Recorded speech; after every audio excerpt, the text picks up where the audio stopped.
How to fix Wi-Fi issues on your Epson WorkForce WF-7820. In case you're having Wi-Fi problems, before going any further, I suggest you go on the back of the printer. This is the power cord. You pull it out, wait around 2 minutes, and then plug it back.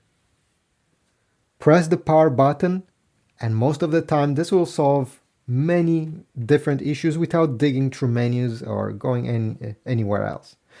If this doesn't fix, by the way, I also suggest you do the same thing with your Wi-Fi router. Go ahead, unplug it from the wall outlet, let it sit 2 minutes, plug it back. And most of the time, and in my case, it happened to me, it was my Wi-Fi router, everything worked properly afterwards, after unplugging and replugging it.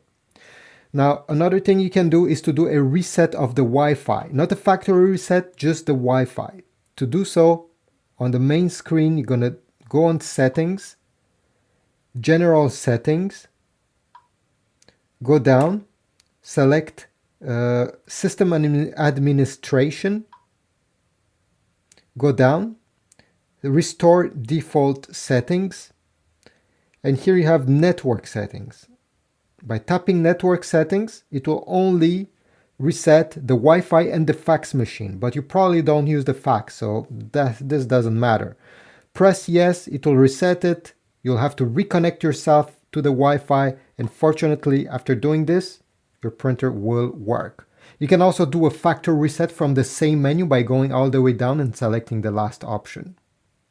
Thanks for watching. I hope this was useful. Leave a like, comment down below if this solved your issue, comment if you have any other tips, and I'll see you in the next video.